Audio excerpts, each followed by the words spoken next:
Hello, beautiful people. You're most welcome to Footprints with Betswell. And today I bring you yet another episode of Bushfaller Chronicles, our series on life and living abroad.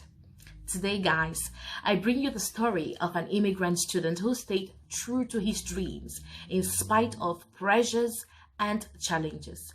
A former immigrant student who is now an adjunct professor in Canada.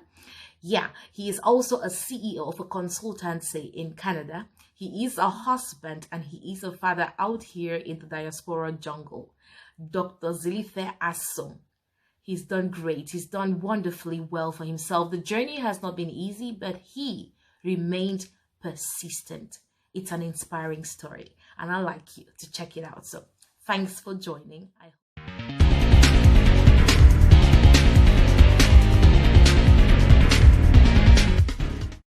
I'm so happy to have you on this platform. Welcome, and thank you very much for coming. Thank you for having me on board.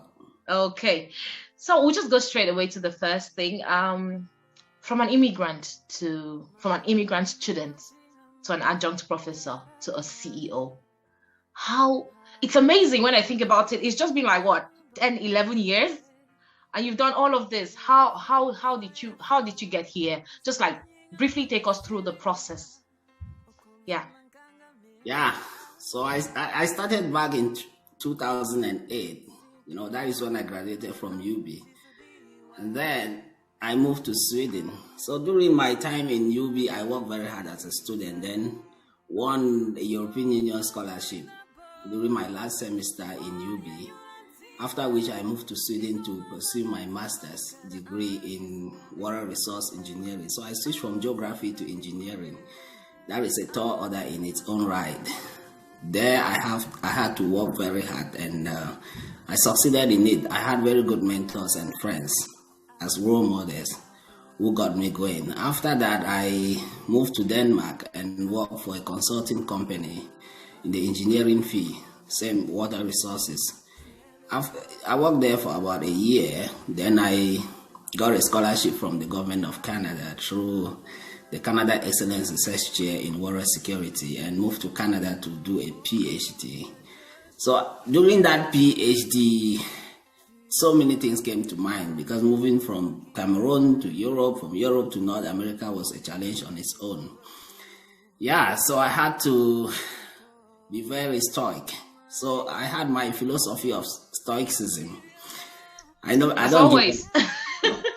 don't give up easily. So I had that in mind from the word go when I left UB. I know where I'm coming from, and I knew where I was going. And I followed that path. And there were challenges on the way, but nothing derailed me. So I kept going. And perseverance got me to where I am today as an adjunct professor and a CEO. Wow. So are you talking about challenges? I just thought about it. How did you manage to stay relevant after your studies? Because there are these pressures of make money. How did you manage to stay relevant? Would you say that everything just worked according to your plan? You must be academically astute. You must develop the skill set. We go to school, we have good grades, but there are many other skills to keep you relevant outside the university fence. Interpersonal skills, professional writing skills, communication skills. You must be able to articulate what you have in your transcript in order to stay relevant out there and influence the public discourse. It doesn't matter how small you are contributing to public discourse on specific topics, but you have to be out there and make yourself known to the public. That is how you become relevant. And when you apply to jobs, people already know you in the cultural shock is one. Yeah. Moving from Cameroon to Europe and to North America is a huge challenge. That is a huge cultural change. Mm-hmm. So that cultural shock is number one. The second was the language barrier. I go to Sweden, and some classes were taught in Swedish. Whoa. And I had to translate notes. Even if those classes were taught in English, I can tell you the English we speak back home is meant for communication purposes. There is a difference between oral speaking and writing, academic writing. So there was a language barrier there which I had to overcome. Thirdly, difficulty understanding the lectures. So, I went into a program from geography to engineering, and I don't know how to even write a computer code. And the first day in class, the teacher is introducing a software with a computer language which you will be using to solve mathematics, solve all kinds of equations. And we have not done that, even though we as geography students were supposed to be doing some of those things. But given the nature of our educational system, we were not taught how to do that. So I had serious difficulties understanding lectures for the first semester. Then academic writing. This is the biggest challenge to students traveling abroad. You can write very good articles about something, be able to communicate, sit on national television and talk. But once it comes down to academic writing, it's a whole different ball game. You have to write for the teacher to understand. And these guys are smart. It's not writing a very long essay for a teacher to mark. No, specifics. That was a bigger challenge than I thought. I had to be succinct in everything that I produce academically. So, in terms of cultural shock, be yourself. Don't hesitate to communicate with others. And don't be scared of being judged by people who don't look like you. Yeah. I remember going into many restaurants in Sweden and people are looking at me and saying, who is this strange guy? People just want to see what you do. Yeah, so I was myself. And connect with like-minded people, students, blacks, international students. Like-minded people, keyword. If you connect with the wrong international students, you will regret ever traveling abroad for education. Connect with right-minded people. In Sweden, I have people who have been there for 3 years. I have 3 masters, 4 masters, but they are looking for documents, permanent residence documents, and they end up marrying to white women. If that is your first point of contact, your immediate thought would be to find a white woman, marry that lady, get permanent residence in Sweden, and that is it. Your life ends there. Yes, so be very careful. Connect with like-minded people. Let's talk about scholarships. Sometimes when I hear you talking about scholarships, one scholarship to another scholarship, it's like you're a magician. So what's the magic behind scholarships? Because there are a lot of students out there who have the grades, right? The thing with scholarship is, first, I don't believe in miracles when it comes to academia. Yeah. I don't believe in miracles. There are some students who believe they can pray 24/7 and a scholarship will come. If you don't work hard, you fail. It's simple as that. You can have very good grades, but you have to go out there, advertise yourself. Expose yourself. Let people know that you exist. There are many ways. I mentioned some how to do that. Influence the public discourse. But if you're in Cameroon and you go to the internet, be efficient at searching. For example, I got my scholarship in the university by looking at billboards around campus, And I saw there they posted that the European Union wants to launch this Erasmus program. Oh, lucky they had very good grades. And they just the requirement was for you to have those good grades and then to write an expression of research interest.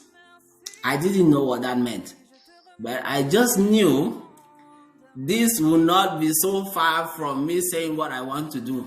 Yeah. So I wrote a 1-page expression of research interest, just describing what I want to do. And I found, most scholarship sponsors want you to tackle a specific problem of relevance to your country, not their country. Your country. Look back and say, what how can this be beneficial to my country? That is what I did. And I can tell you, academic writing fails a lot of students. You writing an email to a potential supervisor, a professor, and the language is below par. And you cannot even express what you want to do to me such that I can understand. Talk less at looking at your potential, your research potential if you join my lab. You have to get those things right on. Contact people who can help you write those letters. Expression of research interest. That is key. There's no magic in it. For PhD students, I wouldn't advise you to go on a self-funded PhD. You have to ask yourself this question. Is the burning desire to gain an additional qualification and be called a doctor, worth the obvious financial drawbacks faced by self-funded graduates? If you are self-funded, your committee members see you as not academically qualified to do a PhD. Oh. If you are self-funded, and I sit on a recruitment committee to recruit a professor, an assistant professor in this case, and I immediately look at your CV and see that you did a self-funded PhD, it means you could not compete with the best in the field. So that is my advice to PhD students. For students coming in afresh, from, say, Cameroon or any African country, be careful. When you get out here, you hear people tell you that, you're coming to do a master's in, say, philosophy. You meet people out here who will tell you, we're engineers in this country. Once we move here, things, we could not make ends meet. So we resorted to doing nursing. You get that easily. A lot. Mm-hmm. So be a nurse or be a personal care worker. You just need 8 months. You just need 6 months of this to be a personal care worker. Or you just go to nursing. Nursing has no qualification. You just need a high school graduate, a high school certificate to join the nursing field. Just be a nurse, and after 4 years, you'll be making $90,000 or $80,000. That your master's is irrelevant. Don't be swayed by that. Don't be derailed. The first point of contact is key.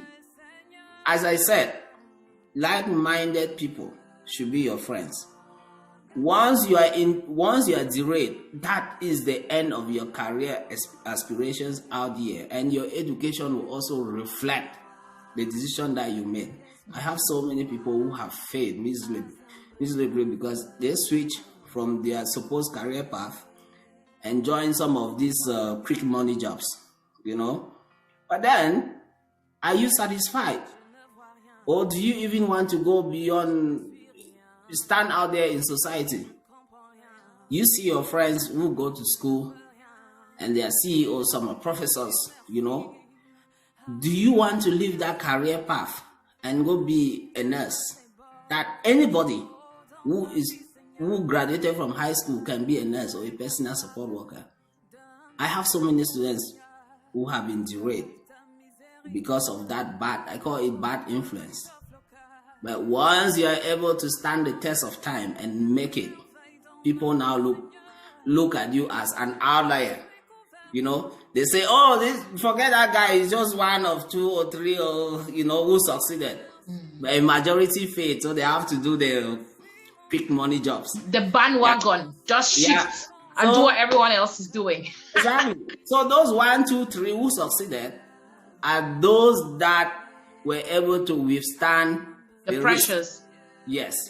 They took the risk and they were able to survive the pressure. And look, they are in a different world of their own. Hey guys, thank you so much for joining us today.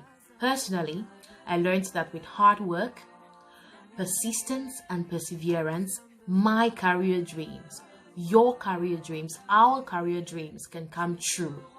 out here in this diaspora jungle. Yes, do not give up. Hold on and keep working. Keep your eyes on the prize.